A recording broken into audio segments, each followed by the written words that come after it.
اعوذ باللہ من الشیطان الرجیم بسم اللہ الرحمن الرحیم ولو ترى إذ وقفوا على النار فقالوا يا ليتنا نرد ولا نكذب بآيات ربنا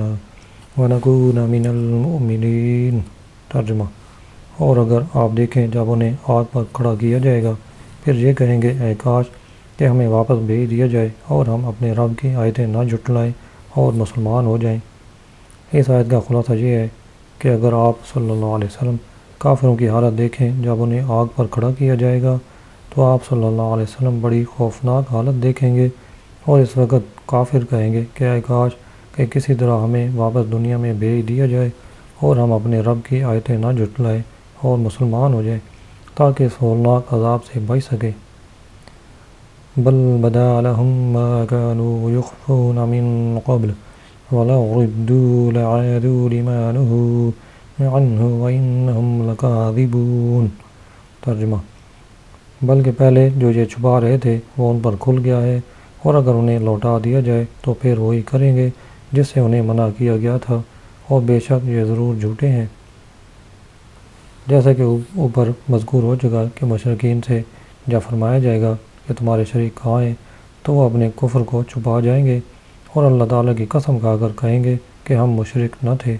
اس آیت میں بتایا گیا کہ پھر جب انہیں ظاہر ہو جائے گا جو وہ چھپاتے تھے، یعنی ان کا کفر اس طرح ظاہر ہوگا کہ ان کے اعضاء و جوارح ان کے کفر و شرک کی گواہیاں دیں گے، تب وہ دنیا میں واپس جانے کی تمنا کریں گے۔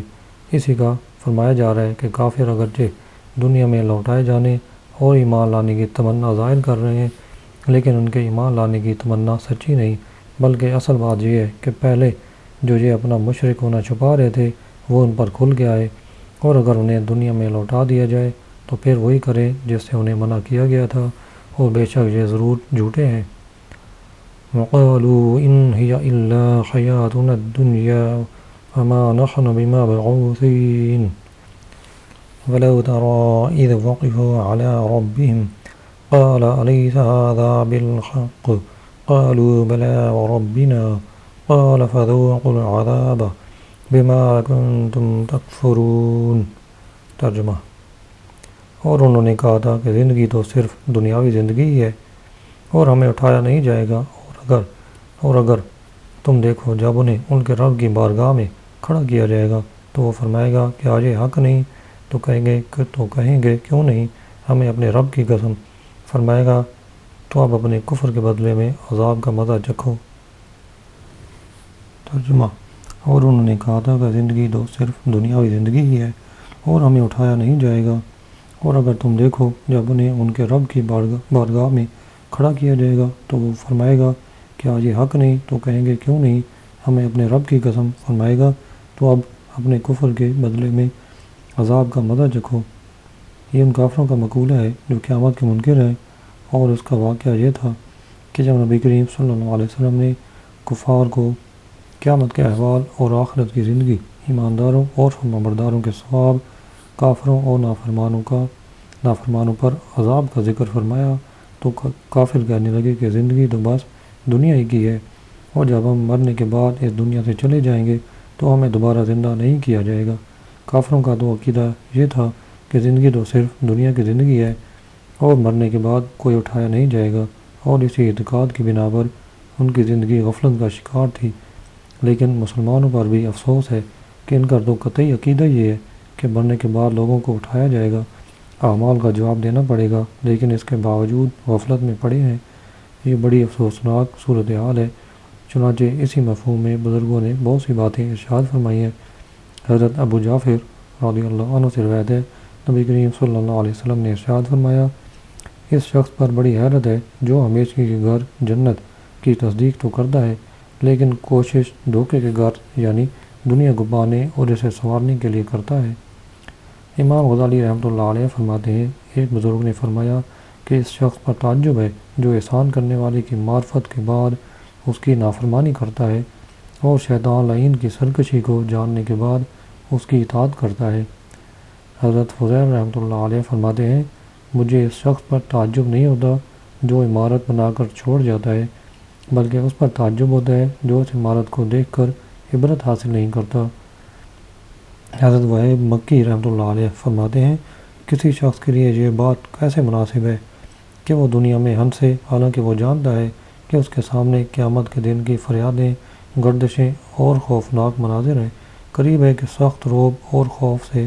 اس کے جسم کے جوڑ کٹ جائیں۔ قد خسر الذين كذبوا بلقاء الله حتى إذا جاءتهم الساعة بغتة قالوا يا حسرتنا على ما فرطنا فيها وهم يحملون أوزارهم على ظهورهم ألا ساء ما يزرون۔ ترجمہ: بے شک ان لوگوں نے نقصان اٹھایا جنہوں نے اپنے رب سے ملنے کو جھٹلایا، یاد تک کہ جب ان پر اچانک قیامت آئے گی تو کہیں گے، ہائے افسوس اس پر جو ہم نے اس کے ماننے میں کوتاہی کی، اور وہ اپنے گناہوں کے بوجھ اپنی پیٹھ پر لادے ہوئے ہوں گے۔ خبردار وہ کتنا برا بوجھ اٹھائے ہوئے ہیں۔ یعنی جن کافروں نے مرنے کے بعد دوبارہ زندہ کیے جانے اور قیامت کے دن اعمال کے حساب کے لیے اللہ کی بارگاہ میں حاضر ہونے کو جھٹلایا، تو انہوں نے اپنی جانوں کا ہی نقصان کیا کہ وہ لازوال نعمتوں کے گھر جنت سے محروم ہو جائیں گے اور جہنم کے درکات میں دردناک عذاب میں مبتلا ہوں گے، یہاں تک کہ جب قیامت کے دن ان کافروں پر اچانک قیامت آئے گی اور یہ اپنی ذلت و رسوائی کو دیکھیں گے تو کہیں گے، ہائے افسوس ہمیں اس پر بہت ندامت ہے جو ہم نے دنیا میں قیامت کو ماننے میں کوتاہی کی اور اس دن پر ایمان لا کر اس لیے تیاری نہ کی اور نیک اعمال کرنے سے دور رہے۔ وَهُمْ يَحْمِلُونَ أَوْزَارَهُمْ، اور وہ اپنے گناہوں کے بوجھ اٹھائے ہوئے ہوں گے۔ حدیث پاک میں ہے کہ کافر جب اپنی قبر سے نکلے گا تو اس کے سامنے نہایت قبیح، بھیانک اور بہت بدبودار صورت آئے گی۔ وہ کافر سے کہے گی، تو مجھے پہچانتا ہے؟ کافر کہے گا، نہیں۔ تو وہ کافر سے کہے گی، میں تیرا خبیث عمل ہوں، دنیا میں تو مجھ پر سوار رہا تھا اور آج میں تجھ پر سوار ہوں گا اور تجھے تمام مخلوق میں رسوا کروں گا۔ پھر وہ اس پر سوار ہو جائے گا۔ قیامت کے دن کافر کا تو یہ حال ہوگا، جبکہ دنیا میں کیے گئے برے اعمال مسلمان کے لیے بھی اخروی خسارے کا سبب بن سکتے ہیں۔ چنانچہ حدیث پاک میں ہے، نبی کریم صلی اللہ علیہ وسلم نے ارشاد فرمایا، 4 آدمی ایسے ہیں کہ وہ جہنمیوں کی تکلیف میں اضافے کا سبب بنیں گے، اور وہ کھولتے پانی اور آگ کے درمیان دوڑتے ہوئے ہلاکت و تباہی مانگتے ہوں گے۔ ان میں سے ایک پر انگاروں کا صندوق لٹک رہا ہوگا، دوسرا اپنی آنتیں کھینچ رہا ہوگا، تیسرے کے منہ سے پیپ اور خون بہہ رہے ہوں گے، اور چوتھا اپنا گوشت کھا رہا ہوگا۔ صندوق والے کے بارے میں جہنمی ایک دوسرے سے کہیں گے، اس بدبخت کو کیا ہوا؟ اس نے تو ہماری تکلیف میں اور اضافہ کر دیا۔ صندوق والا یہ جواب دے گا، میں اس حال میں مرا کہ میری گردن پر لوگوں کے اموال کا بوجھ یعنی قرض تھا۔ پھر اپنی تڑیاں کھینچنے والے کے متعلق کہیں گے، اس بدبخت شخص کا معاملہ کیسا ہے جس نے ہماری تکلیف کو اور بڑھا دیا؟ تو وہ جواب دے گا، میں کپڑوں کو پیشاب سے بچانے کی پرواہ نہیں کرتا تھا۔ پھر جس کے منہ سے خون اور پیپ بہہ رہی ہوگی اس کے بارے میں کہیں گے، اس بد نصیب کا معاملہ کیا ہے جس نے ہماری تکلیف کو اور زیادہ کر دیا؟ تو وہ کہے گا، میں بد نصیب بری بات کی طرف متوجہ ہو کر اس طرح لذت اٹھاتا تھا جیسا کہ جماع کی باتوں سے۔ پھر جو شخص اپنا گوشت کھا رہا ہوگا اس کے متعلق جہنمی کہیں گے، اس مردود کو کیا ہوا جس نے ہماری تکلیف میں مزید اضافہ کر دیا؟ تو وہ جواب دے گا، میں بدبخت غیبت کر کے لوگوں کا گوشت کھاتا اور چغلی کرتا تھا۔ وَمَا الْحَيَاةُ الدُّنْيَا إِلَّا لَعِبٌ وَلَهْوٌ وَلَلدَّارُ الْآخِرَةُ خَيْرٌ لِّلَّذِينَ يَتَّقُونَ أَفَلَا تَعْقِلُونَ۔ ترجمہ: اور دنیا کی زندگی صرف کھیل کود ہے، اور بے شک آخرت والا گھر ڈرنے والوں کے لیے بہتر ہے، تو کیا تم سمجھتے نہیں؟ ارشاد فرمایا کہ دنیا کی زندگی صرف کھیل کود ہے جسے بقا نہیں، بہت جلد گزر جاتی ہے، جبکہ نیکیاں اور اطاعتیں اگرچہ مومنین سے دنیا ہی میں واقع ہوں لیکن وہ امور آخرت میں سے ہیں۔ مفتی احمد یار خان نعیمی رحمۃ اللہ علیہ نے بڑی پیاری بات ارشاد فرمائی۔ چنانچہ اس آیت کی تفسیر میں فرماتے ہیں کہ دنیا کی زندگی وہ ہے جو نفس کی خواہشات پہ گزر جائے، اور جو زندگی آخرت کے لیے توشہ جمع کرنے میں صرف ہو۔ وہ دنیا میں زندگی تو ہے مگر دنیا کی زندگی نہیں، لہذا انبیاء اور صالحین کی زندگی دنیا کی نہیں بلکہ دین کی ہے، غرض ہے کہ غافل اور عاقل کی زندگیوں میں بڑا فرق ہے۔ امام غزالی رحمۃ اللہ علیہ نے اس بات کو بڑے پیارے انداز میں سمجھایا ہے کہ میاں سعادت میں ارشاد فرماتے ہیں، دنیا داروں کا دنیوی کاروبار میں مشغول ہو کر آخرت کو بھلا دینے کی مثال ایسی ہے جیسے کوئی گروہ کشتی میں سوار ہوا اور وہ کشتی کسی جزیرے پر جا کر رکی۔ لوگوں نے اس موقع کو غنیمت جانا اور ضروری حاجات سے فارغ ہونے کے لیے جزیرے پر اتر گئے۔ اللہ نے اعلان کیا، یہاں زیادہ دیر نہیں رکیں گے، لہذا وقت ضائع کیے بغیر صرف طہارت وغیرہ سے فارغ ہو کر جلدی واپس پلٹے۔ جزیرے میں اترنے کے بعد لوگ 3 گروہوں میں تقسیم ہو گئے۔ کچھ لوگ جزیرے میں سیر و سیاحت اور اس کے عجائبات دیکھنے میں ایسے مشغول ہوئے کہ انہیں کشتی میں واپس آنا یاد نہ رہا، حتیٰ کہ وہیں بھوک پیاس سے ایڑیاں رگڑ رگڑ کر مر گئے اور درندوں کی غذا بنے۔ اور کچھ عقل مند لوگ اپنی حاجات سے جلدی فارغ ہو کر کشتی میں اپنی من پسند جگہ پر آ کر بیٹھ گئے، اور کچھ لوگ جزیرے کے انوار اور عجیب و غریب قسم کے پھولوں، غنچوں، شگوفوں، وہاں کے پرندوں کے اچھے نغمات سنتے اور وہاں کے قیمتی پتھروں کو دیکھتے رہ گئے، اور ان میں سے بعض ایسے بھی تھے جنہوں نے صرف دیکھنے پر ہی اکتفا نہ کیا بلکہ وہاں سے بہت سی چیزیں اپنے ساتھ اٹھا لائے۔ اب کشتی میں مزید جگہ تنگ ہوئی تو اپنے ساتھ لانے والی اشیاء کو کشتی میں رکھنے کی جگہ نہ پا سکے تو مجبوراً انہیں سروں پر اٹھانا پڑا۔ ابھی 2 دن ہی گزرے تھے کہ ان اشیاء کی رنگت میں تبدیلی شروع ہو گئی اور خوشبو کی بجائے اب بدبو آنے لگی۔ اب انہیں کہیں پھینکنے کی جگہ بھی نہ تھی۔ نادم و پشیمان اسی طرح اپنے سروں پر اٹھانے پر مجبور تھے۔ پہلے گروہ کی مثال کفار و مشرکین اور بعدعقیدہ لوگوں کی ہے جنہوں نے اپنے آپ کو کلی طور پر دنیا کے سپرد کر دیا اور اسی کے ہو کر رہ گئے، اللہ تعالیٰ اور یوم آخرت کو فراموش کر دیا۔ انہوں نے دنیا کی زندگی کو آخرت کے مقابلے میں محبوب رکھا۔ دوسرا گروہ ان عقل مندوں کا تھا جنہیں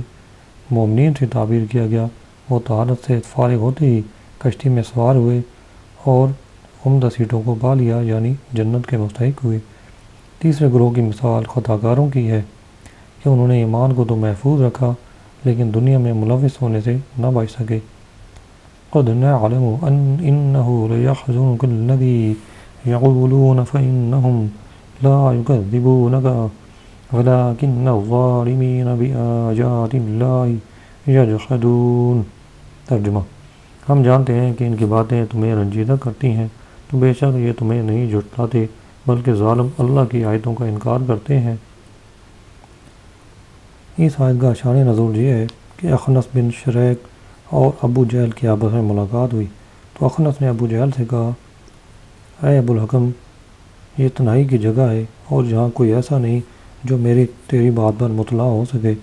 اب تو مجھے ٹھیک ٹھیک بتا کہ محمد صلی اللہ علیہ وسلم سچے ہیں یا نہیں۔ ابو جہل نے کہا کہ اللہ کی قسم، محمد صلی اللہ علیہ وسلم بے شک سچے ہیں، کبھی کوئی جھوٹا حرف ان کی زبان پر نہیں آیا، مگر بات یہ ہے کہ یہ قصی جو کہ حضور صلی اللہ علیہ وسلم کے آباء و اجداد میں سے ایک بزرگ ہیں، یہ قصی کی اولاد ہیں، اور حج اور خانہ کعبہ کے متعلق تو سارے اعزاز انہیں حاصل ہی ہیں۔ اب نبوت بھی انہی میں ہو جائے تو باقی قریشیوں کے لیے کیا اعزاز رہ گیا۔ ترمذی شریف میں حضرت علی رضی اللہ عنہ سے روایت ہے کہ ابو جہل نے سرور کائنات صلی اللہ علیہ وسلم سے کہا، ہم آپ کی تکذیب نہیں کرتے، ہم تو اس کتاب کی تکذیب کرتے ہیں جو آپ صلی اللہ علیہ وسلم لائے۔ اس پر یہ آیت کریمہ نازل ہوئی اور اللہ تعالیٰ نے اپنے حبیب صلی اللہ علیہ وسلم کو تسلی دیتے ہوئے ارشاد فرمایا کہ اے پیارے حبیب صلی اللہ علیہ وسلم، ہم جانتے ہیں کہ ان کافروں کی باتیں آپ کو رنجیدہ کرتی ہیں، لیکن آپ تسلی رکھیں کیونکہ قوم آپ کی صداقت کا اعتقاد رکھتی ہے، اس لیے پوشیدہ طور پر یہ لوگ آپ کو نہیں جھٹلاتے، البتہ حسد اور عناد کی وجہ سے یہ ظالم لوگ اعلانیہ طور پر اللہ تعالیٰ کی آیتوں کا انکار کرتے ہیں۔ اس آیت کا ایک معنی یہ بھی ہوتے ہیں کہ اے حبیب صلی اللہ علیہ وسلم، آپ کی تکذیب آیات الہیہ کی تکذیب ہے اور تکذیب کرنے والے ظالم ہیں، یعنی آپ صلی اللہ علیہ وسلم کو جھٹلانا اللہ کو جھٹلانا ہے۔ وَلَقَدْ كُذِّبَتْ رُسُلٌ مِّن قَبْلِكَ فَصَبَرُوا عَلَىٰ مَا كُذِّبُوا وَأُوذُوا حَتَّىٰ أَتَاهُمْ نَصْرُنَا وَلَا مُبَدِّلَ لِكَلِمَاتِ اللَّهِ وَلَقَدْ جَاءَكَ مِن نَّبَإِ الْمُرْسَلِينَ۔ ترجمہ: اور آپ سے پہلے رسولوں کو جھٹلایا گیا تو انہوں نے جھٹلائے جانے اور تکلیف دیے جانے پر صبر کیا، یہاں تک کہ ان کے پاس ہماری مدد آ گئی، اور کوئی اللہ کی باتوں کو بدلنے والا نہیں، اور بے شک تمہارے پاس رسولوں کی خبریں آ چکی ہیں۔ نبی کریم صلی اللہ علیہ وسلم کے قلب اطہر کی تسلی کے لیے فرمایا گیا کہ اے حبیب صلی اللہ علیہ وسلم، آپ سے پہلے رسولوں کو جھٹلایا گیا تو انہوں نے جھٹلائے جانے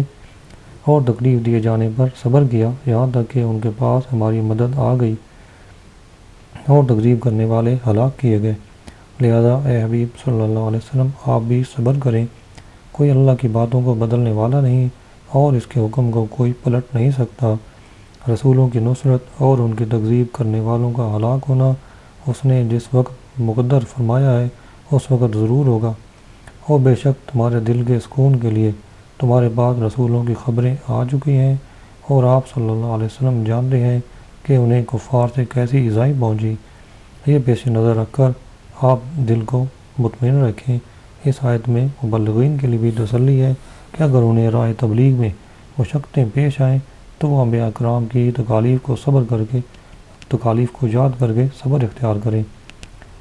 وَإِنْ كَانَ كَبُرَ عَلَيْكَ إِعْرَاضُهُمْ فَإِنِ اسْتَطَعْتَ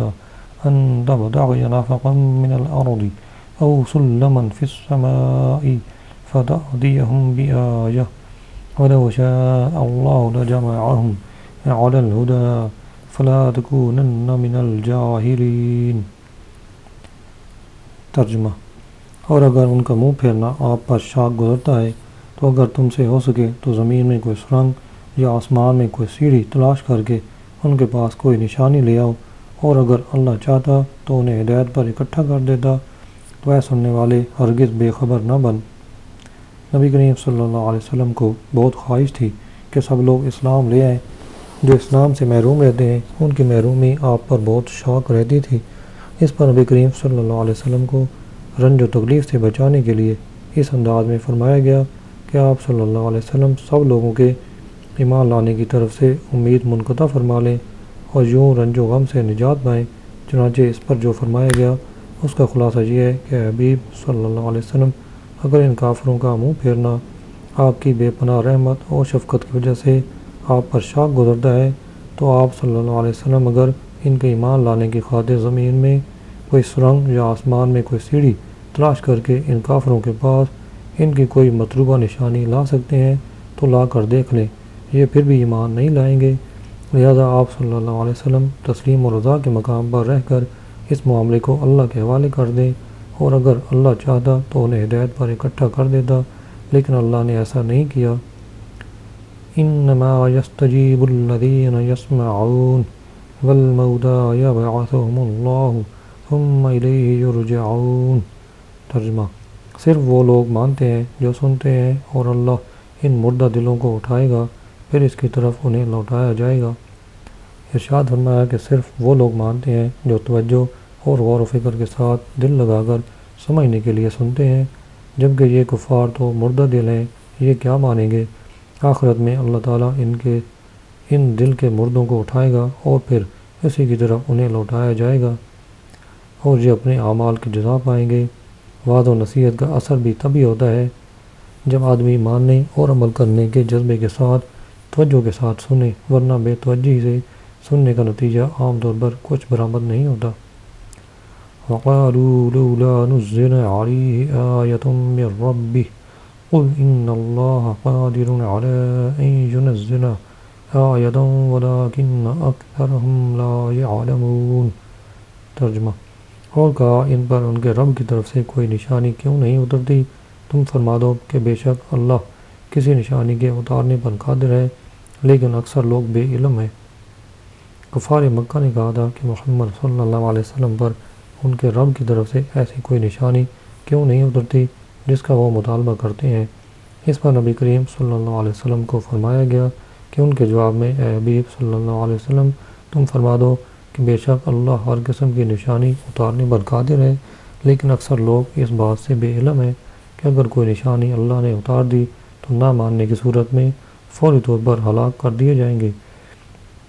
کفار کی گمراہی اور ان کی سرکشی اس حد تک پہنچ گئی کہ وہ کثیر آیات و معجزات جو انہوں نے سرکار دو عالم صلی اللہ علیہ وسلم سے مشاہدہ کیے تھے ان پر قناعت نہ کی اور سب سے مکر گئے اور ایسی نشانی طلب کرنے لگے جس کے ساتھ عذاب الہی ہو، جیسا کہ انہوں نے کہا تھا اللہم ان کان ھذا ھو الحق من عندک فامطر علینا حجارۃ من السماء، یا رب اگر یہ حق ہے تو پھر تیرے پاس سے